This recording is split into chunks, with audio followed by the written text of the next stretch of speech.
Om Swastiastu, kembali lagi di channel Santi Dharma Chandra. Kali ini Santi berada di Jero Gede, Abian Timbul, Intaran, Sarenkawan, Sandur, Bali. Tepatnya di Jalan Intaran nomor 16. Sebelumnya buat teman-teman atau pemirsa di channel Santi Dharma Chandra, Santi ucapkan Rahajeng Galungan ge. Semoga kemenangan Dharma ini membawa kebaikan kepada seluruh alam semesta. Nah, bagaimana keseruan dan diskusi kita yang menarik dengan Aji Bagus yang ada di Jero Gede Abian Timbul. Nanti kita bisa diskusi langsung dengan beliau untuk membahas tentang galungan. Terima kasih dan jangan lupa subscribe, like, dan share di channel Santi Dharma Chandra.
Om Swastiastu, kembali lagi di channel Santi Dharma Chandra. Kali ini Santi berada di Jero Gede, Abian Timbul, Sarenkawan, Intaran, Sandur, Bali. Tepatnya di nomor 16 G, Gung Aji Bagus. Nah, Astungkare, sekarang Santi berkesempatan diskusi kembali bersama Gung Aji Bagus Amerta Jaya, salah satu penglingsir di Jero Gede, Abian Timbul, Sarenkawan. Swastiastu, Gung Aji. Nggih. Santi manggilnya Gung Aji Bagus aja nggih. Nggih. Jadi Gung Aji, sebelumnya Santi ucapkan selamat Hari Raya Galungan dan Kuningan dan terima kasih Santi diberi waktu untuk diskusi di sini. Nah, untuk teman-teman atau pemirsa Santi Dharma Chandra, sebelumnya hari-hari kemarin Santi sudah aktif ngayah di Jero Gede, Abian Timbul, Sarenkawan. Itu banyak rangkaiannya. Nanti kita diskusi apa saja sih rangkaiannya bersama Gung Aji Bagus. Nah, Gung Aji Bagus, sebelumnya kan sebelum hari H nih untuk Galungan, tantangannya apa sih sebelum melaksanakan Hari Raya Galungan seperti itu? Om Swastiastu, Swastiastu, pemirsa Santi Dharma Chandra dimanapun berada. Terima kasih Mbak Santi meluangkan waktu untuk bergabung dengan keluarga kami di Jero Gede Abian Timbul, khususnya di Sarenkawan. Jadi terkait dengan pemaknaan dari perayaan dari Hari Raya Galungan itu sendiri, sering disebutkan atau sesuai dengan lontar Sundari Gama, itu disebutkan adalah pada saat perayaan Hari Raya Galungan itu sering diistilahkan dengan kemenangan melawan Dharma dan Adharma. Jadi sesungguhnya yang dimaksud dengan kemenangan melawan Dharma, melawan Adharma dan Dharma itu sesungguhnya semua dari kita, baik sadar ataupun tidak. Ini lontar yang mengatakan sesungguhnya di puncak Hari Raya Galungan pada hari ini Buddha Pian Dungulan,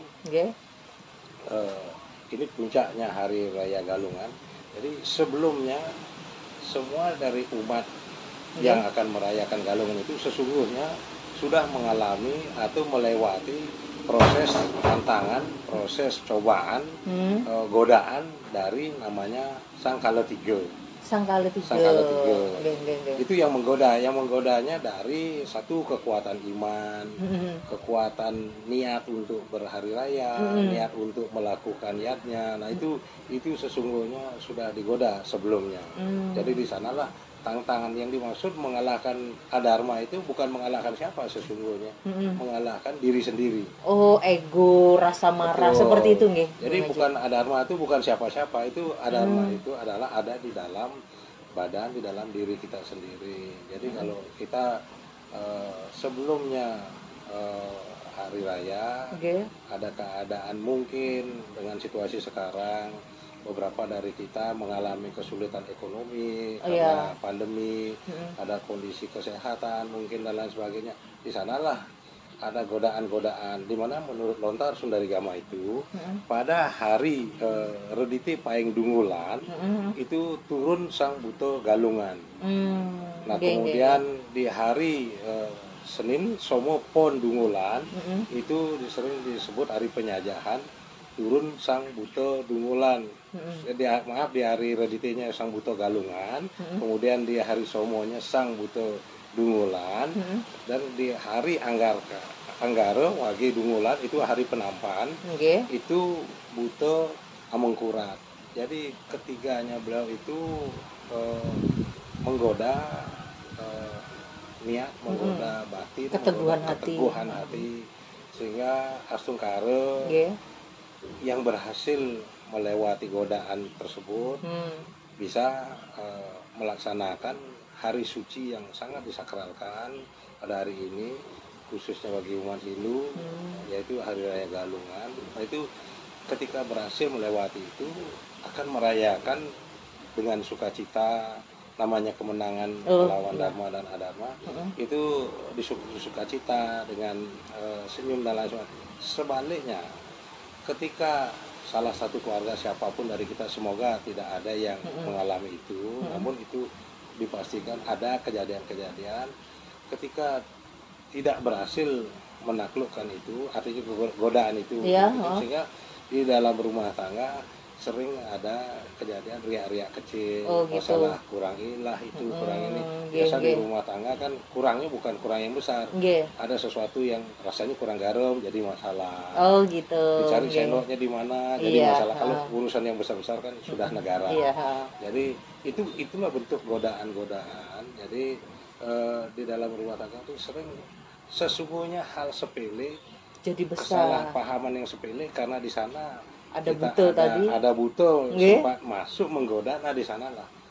Nah untuk itu harapan kita, harapan dari Lontar Sundarigama itu, ketika kita sedang melakukan persiapan mulai di hari Minggu, Senin, Selasa itu, harapannya berusaha semuanya mengendalikan diri, mengendalikan emosi, mengendalikan energi di dalam diri sendiri, sehingga apapun godaan yang terjadi saat itu berusahalah untuk mencegah dari diri sendiri, karena menahan amarah, ego, kayak gitu.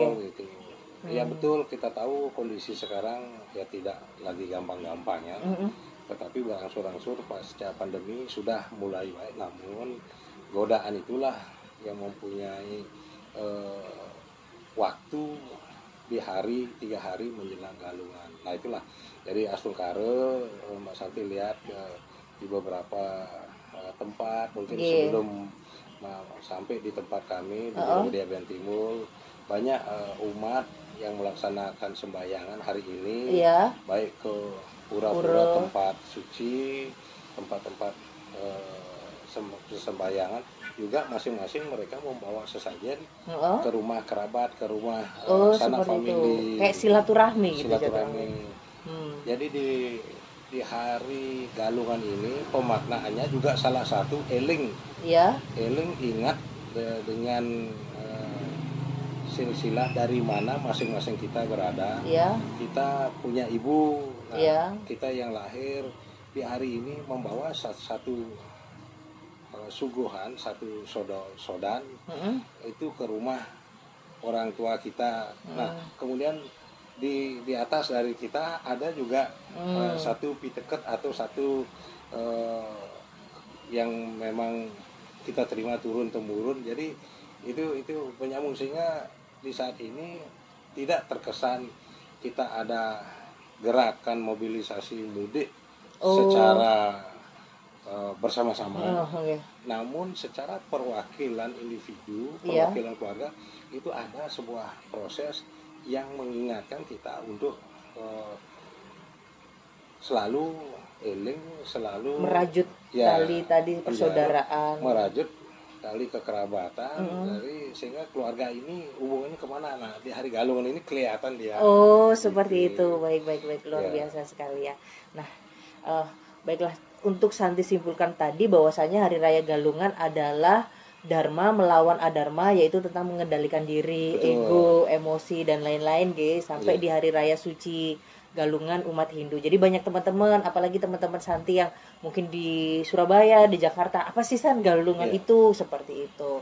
Nah, lanjut lagi, Aji, kemarin kan Santi melihat kegiatan keluarga yang ada di Jero Gede Abian Timbul Sarinkawan ya. Dan itu pasti banyak sekali. Di sini aja rumah keluarga-keluarga aja banyak sekali. Pasti tidak mudah untuk merawat keluarga besar untuk ikut andil dalam sebuah acara untuk menyiapkan galungan atau kemarin kayak odalan dan lain-lain seperti itu. Bagaimana sih untuk tips Aji untuk merawat kekeluargaan agar tetap, kalau di Jawa kayak guyup, rukun gitu, itu bagaimana? Mungkin bisa ditiru nanti buat umat semeton yang ingin merawat keluarga seperti itu. Terima kasih. Jadi Mas Adi kebetulan kemarin melihat, jadi kami di keluarga, kalau bilang keluarga besar di Abian Timbul itu ada banyak sekali keluarga, namun khusus di keluarga kami, di keluarga masih dibilang keluarga kecil, namun ada terdiri dari beberapa kepala keluarga. Itu kebetulan kami dalam menata kelola keluarga, kami membangun sebuah yayasan keluarga. Yayasan keluarga yang dinamakan Yayasan Abian Timbul Sakti. Kebetulan di sanalah berusaha kami mengelola perbedaan. Sudah pasti dalam keluarga itu perbedaan itu sudah pasti. Kenapa kami bilang begitu? Karena para istri ini kan datangnya dari luar keluarga berbeda-beda, beda keluarga, beda sosial, kemasyarakatan, kepribadian, latar belakang atau adat budaya, bahkan itu adat budaya, tradisi masing-masing di rumah aslinya para istri-istri rabi-rabi ini pastilah berbeda. Nah, sehingga ketika masuk menjadi pendamping dari kami para lanang-lanang, kakak adik kami di Jero Gede Abian Timbul secara keseluruhan maupun di khususnya di intern kami, pastilah ada penyesuaian, ada tata krama yang berlaku yang harus dijalankan di keluarga kami. Nah, itulah lewat lembaga yayasan inilah kami membuat suatu pola rambu-rambu sehingga pengelolaan baik secara komunikasi, kemudian baik secara kegiatan pelaksanaan upacara pancayatnya, mau manusianya, mau fitriyatnya, mau hari raya seperti sekarang, perayaan. Nah, jadi kami membuat pola kebersamaan. Jadi setiap perayaan hari raya atau upacara yang sifatnya cukup besar atau seperti hari raya Galungan seperti kita rayakan secara bersama-sama. Nah, itu dari yayasan menyiapkan dana operasional. Seperti itu. Jadi masing-masing keluarga kami hanya menyiapkan waktu dan tenaga. Waktu dan tenaga untuk aja. mengambil persiapan itu, kenapa kami membuat upacara, membuat sesajian itu biar ada istilahnya sari hayah-hayahan, istilahnya ada bahasa Balinya dakin tangan, artinya hasil tangan yang kita bikin sendiri. Sebagian memang dengan keterbatasan waktu dan lain sebagainya ada kita memang beli, tapi kalau berbicara memang praktis bagian dari keluarga saat ini memang semua upekaro itu bisa dibeli. Iya sih, banyak yang jualan ya. Tapi kemarin kan Santi lihat bikin sendiri, mulai dari canang bikin sendiri, sodan bikin sendiri dan lain-lain seperti itu. Itu satu memang ada keinginan untuk belajar. Belajar, kemudian yang kedua yaitu tadi biar ada memang hasil karya dari kita yang melaksanakan upacara itu sesungguhnya. Jadi di samping memang ya itu merajut kebersamaan, sekali lagi pada saat kebersamaan itu dibangun, itu prosesnya Hamin di hari Minggu, hari Senin, itu harus pada saat membuat sesajian itu kita harus sesuatu pembicaraan, walaupun jok-joknya itu harus positif. Tidak boleh ngomongin keluarga ini begitu. Nggak boleh juga nggak boleh. Gosip, karena bisa gosip itu karena ya tadi Buto Kalo itu, Oh, Sang Buto Dungulan, yang menggoda Sang Buto itu. Hamangkurat, Sang Buto Galuh itu menggoda, itu selalu sudah mengintai. Setiap ada celah sedikit aja nanti beliau masuk, Oh, iya. jadilah. Gitu. Malah kemarin itu kita malah nyanyi-nyanyi Ya, itu, itu, dengerin musik gitu, jadi seru-seruan ya Haji. Sehingga kan pemaknaannya dengan musik, dengan begitu ya kita bikin bangun aja suasananya itu memang happy, mau merayakan Galung. Gitu. Nah itu tadi luar biasa untuk acara. Iya. Nah untuk Santi kan tertarik nih, jarang-jarang nih di keluarga itu ada yayasan, malah Santi baru tahu pertama ini kan. Nah kira-kira di yayasan itu menaungi apa saja sih Aji, selain kegiatan tadi ya, itu bagaimana menaungi apa saja kegiatannya, ada apa Ya, saja? kalau dari yayasan sendiri, karena ini boleh dibilang masih baru berproses ya. Iya. Yayasan kami tahun 2023 ini masuk nanti ulang tahun yang ke-9. Ke-9. Jadi kalau dibilang berhasil secara kelihatan kinerja dan lain sebagainya, kelihatannya masih berproses.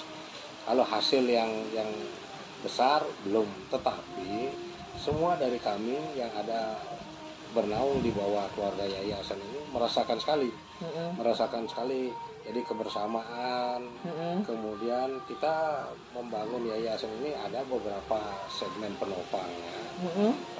Satu, kita membangun koperasi. Awal memang ya koperasi kita dari investasinya, dari pemodal utamanya dari keluarga. Tetapi kita juga siapkan untuk namanya koperasi untuk masyarakat umum. Oh Mas, berarti Santi boleh gabung? Boleh, nanti boleh. Nah, itu namanya saja Kawan Abadi Sejahtera. Maaf tidak promosi. Dari pemilih nama kawannya, satu kata berarti kawan itu Saren Kawan. Saren Kawan dari sini. Nah, kemudian kita juga kawan itu berarti teman. Nah, Kawan Abadi Sejahtera, abadi berasal dari perkawanan, berasal dari Saren Kawan. Kita ingin membuat sesuatu yang abadi. Nah, kemudian hari bisa memberikan kesejahteraan. Itu filosofi nama Koperasi Kawan Abadi Sejahtera. Harapannya siapapun, baik dari keluarga kami, masyarakat umum, masyarakat luas yang mau bergabung, ekspektasi harapannya setelah bergabung di kemudian hari bermanfaat, ya bisa memberikan kesejahteraan. Nah, kemudian di sisi lain kami juga sedang membangun beberapa fasilitas di bidang olahraga, kemudian di bidang kesehatan yang semua masih sedang berproses itu secara ekonominya. Jadi kami juga nanti masih sedang kami godok, kami ingin membuat satu lembaga juga, lembaga pendidikan. Oh, kayak pasraman? Bentuknya pasraman, bentuknya penggodokan sikap mental, karena sudah menjadi rahasia umum satu keluarga membangun sebuah usaha dengan susah payah. Begitu turun ke generasi kedua, generasi ketiga, nah generasi ini nggak siap untuk jadi meneruskan. Santi tangkap ini menyiapkan leadership penerus, bahwasanya yang tadi seperti kayak pendidikan dan lain-lain sudah dipersiapkan. Artinya kita ingin membangun sikap mental. Ya namanya kita baru mau mulai, kita pastilah mau mulai dari yang kecil, dari keluarga dulu. Kita belum berani ngomong yang besar-besar, kita dari keluarga. Anak-anak dulu kita mau siapkan mental, sehingga apa yang sedang kita siapkan sekarang, apa yang kita bangun di kemudian hari, mereka lah yang akan menjadi penerus apa yang kita bangun sekarang.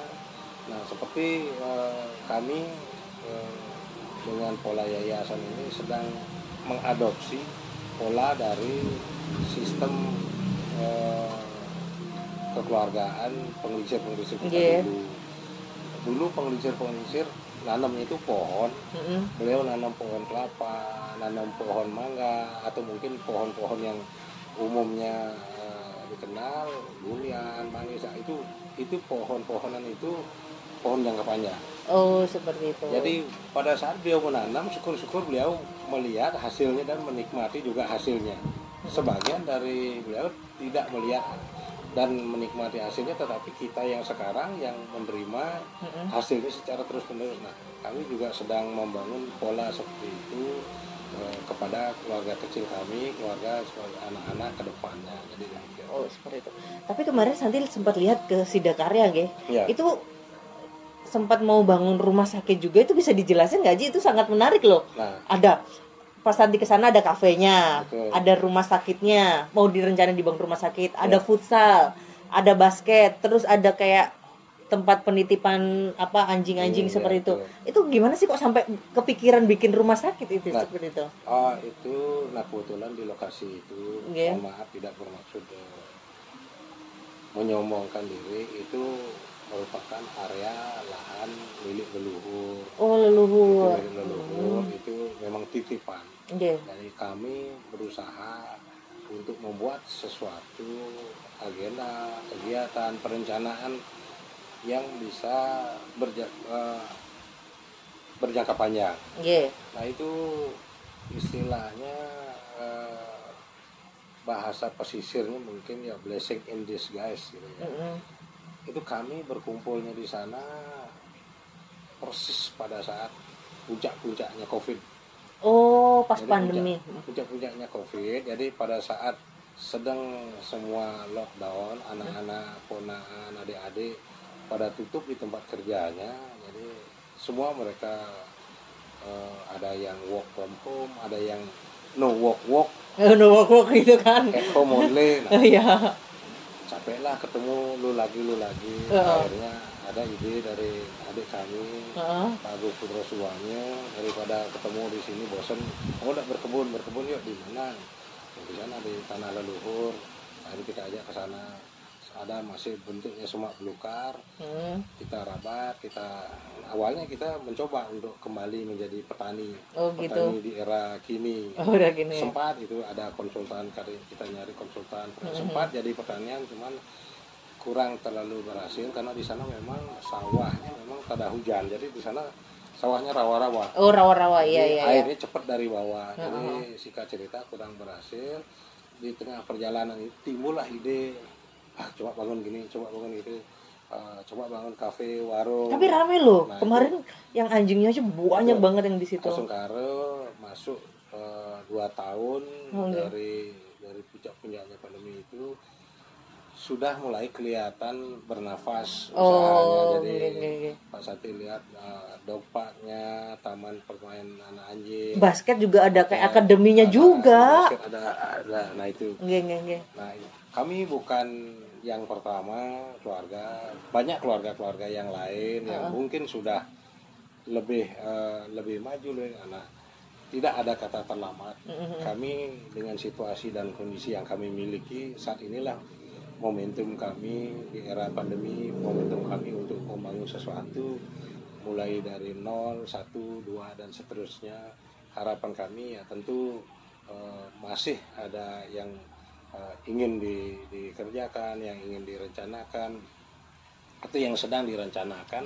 Nah, sehingga tentu harapan kami ya kesejahteraan bagi anggota keluarga kami khususnya, serta mungkin keluarga masyarakat yang lain yang tentunya yang nanti ada dalam segmen yang mana bergabung di bagian dari elemen-elemen yang sedang kami rencanakan itu. Jadi demikian. Oh, luar biasa. Jadi cukup menarik bahwasanya ada di sistem keluarga untuk membangun, ada yayasan, ada koperasi buat masyarakat umum seperti itu. Nah, semoga banyak hal Santi belajar di Jeruk Gede Abian Timbul, dan Santi ucapkan terima kasih buat Aji untuk sekeluarga, bahwasanya Santi sudah diberi kesempatan buat di sini karena ini selama Santi Sudiwidani, Santi kan masuk Hindu udah 1 tahun setengah. Satu tahun setengah, dan di sini biasanya ada Ratu Resi Agung. Sebelumnya Santi ucapkan selamat Hari Raya Galungan dan Kuningan buat Ratu Resi Agung dan Ratu Istri yang kebetulan ada di Jakarta Selatan. Nah, di sini Santi kemarin banyak belajar tentang menjahitan sama gungbiang yang ada di sini, terus sama diajarin bikin kayak tipat, sodan dan lain-lain seperti itu. Jangan bosan Aji kalau Santi banyak tanya di sini, bahwasanya ya sebelumnya kan Santi kalau di Hindu ini kayak orang hilang Aji. Jadi lewat masuk Hindu lewat jalur nekat, bukan karena pernikahan atau apa. Jadi bingung keluarganya di mana seperti itu kan. Jadi Astunggara Santi bisa diberi kesempatan buat ngayah di sini, buat belajar banyak hal di sini seperti itu. Baiklah, Aji mohon doanya sebelum kita tutup untuk obrolan yang sangat menarik ini. Nanti Santi bisa sharing-sharing untuk yang di Pemerajan, di Saran Kawan seperti itu, nanti Santi stok ambil gambarnya untuk atau videonya seperti itu. Mohon ditutup dengan doa Aji. Jadi sebelum pembicaraan kita akhiri, Titiang secara pribadi Agung Bagus Samartajaya beserta keluarga semuanya di Jero Gede Abian Timbul, khususnya di Saran Kawan, mengucapkan selamat merayakan Hari Raya Galungan, Kuningan. Semoga Ida Sang Hyang Widiwasa memberkati dan memberikan tuntunan dalam melaksanakan kewajiban sebagai umat, tentunya memberikan kesuksesan, kesehatan, dan seterusnya dalam mengisi tantangan hidup ke depannya. Jadi demikian, terima kasih. Kita akhiri dengan Parama Santi. Om Santi Santi Santi Om.